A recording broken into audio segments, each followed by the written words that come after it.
दोस्तों, हमारी आज की इस नई और इंटरेस्टिंग वीडियो में हम आपको खुश आमदीद कहते हैं।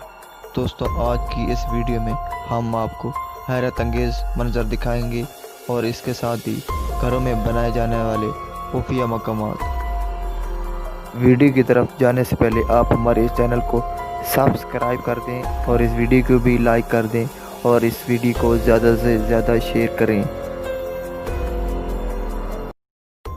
जाइन क्रैक्स एक फ़िक्रा है जो हम अक्सर किसी बुरी या दर्दनाक खबर या चीज़ को देखकर बोलते हैं, ऐ खुदा, इसे देखने से पहले ये ज़मीन फट क्यों नहीं गई।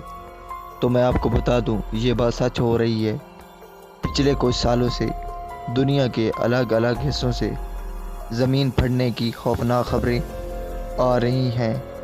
ज़मीन पर अचानक बिना किसी अर्थक्वेक के बड़ी बड़ी दरारों का हो जाना, ऐसा लगता है जैसे ये हमारे लिए कोई बुरी खबर है।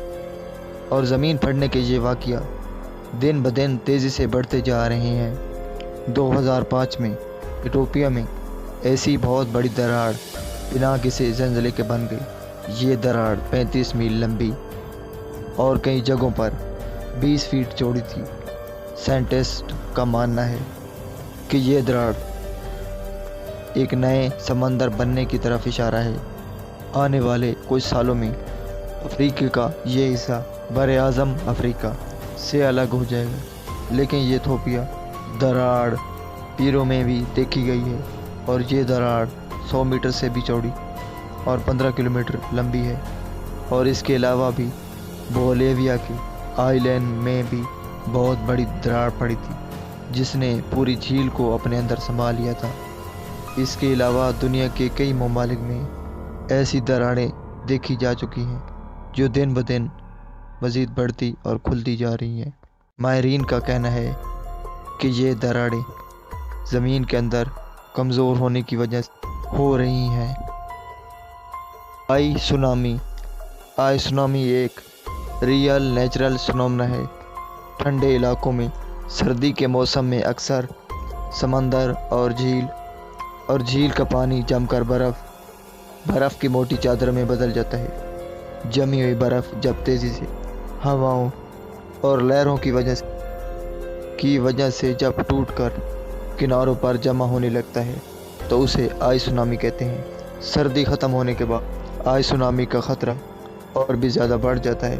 सर्दी के बाद बर्फ़ की चट्टानें टूटने लगती हैं। फिर तेज़ लहरों की वजह से बर्फ़ के बड़े बड़े टुकड़े साहिल की तरफ आने लगते हैं। अगर हवा तेज़ हो और लहरें बड़ी तो साहिल के करीब घर और बिल्डिंग वगैरह भी आई सुनामी की लपेट में आ जाती हैं। आई सुनामी की वजह से 30 से 40 फीट ऊंचाई तक बर्फ़ जमा हो जाती है और आसपास मौजूद घर, रोड्स, पेड़ टूट जाते हैं। अगर पास मौजूद लोग एहतियाती तदबीर इख्तियार न करें तो ये सुनामी जानलेवा साबित हो सकती है। सबसे पहला आई सुनामी कनाडा में देखा गया था। ये इतना बड़ा और खौफनाक था, इसने अपने रास्ते में आने वाली हर चीज़ को तबाह कर दिया था। स्टेयर्स, खुफिया दीवार और खुफिया कमरे तो आपने देखे ही होंगे, मगर कैलिफोर्निया में खुफिया सीढ़ियाँ बनाई गई हैं। बज़ाहिरन ये सीढ़ियाँ एक आम सी सीढ़ियों की तरह दिखाई देती हैं, मगर इसका असल कमाल शुरू होता है तब जब इसका बटन दबाया जाता है, यानी ये रिमोट कंट्रोल से ऑपरेट होती हैं। जब ये स्टेयर्स ऊपर होती तो पीछे खुफिया डाइनिंग रूम खुल जाता है। चोर चक्कों को कभी अंदाज़ा भी नहीं हो सकता कि इन सीढ़ियों के पीछे कोई कमरा भी मौजूद है। इस जगह हम अपना कीमती सामान रख सकते हैं। इस स्मार्ट आइडिया को क्रिएटिव होम कंपनी ने तश्कील दिया है। Done book case. दोस्तों, दरअसल ये भी एक और कबर्ड है जिसके पीछे एक और खुफिया कमरा है, मगर इसके खुलने का मैकेनिज़्म थोड़ा अलग है। यहाँ बड़ी किताब के पीछे एक फिंगर सेंसर लगा है जो फिंगर आइडेंटिफिकेशन के बाद ही खुलता है। वो केस खुलने के बाद ही पीछे एक लॉकर लगाया गया है जिसे मजबूत सिक्योरिटी सिस्टम लगाया गया है। इस लॉकर नवाद तजोरी को पिन कोड की मदद से खोला जा सकता है। जिस शख्स ने इस खुफिया अपार्टमेंट अपने घर में बना रखा है उसने यहाँ गन्स की वसी कलेक्शन रखी हुई है। इसके सेंसर को इस तरीके से सेट किया गया है और अगर इसे कोई और खोलने की कोशिश करेगा तो इसका सिक्योरिटी अलार्म बजने लगता है। इसलिए ये खुफिया अपार्टमेंट है जहाँ कुछ भी रखा जा सकता है और उसे महफूज बनाया जा सकता है।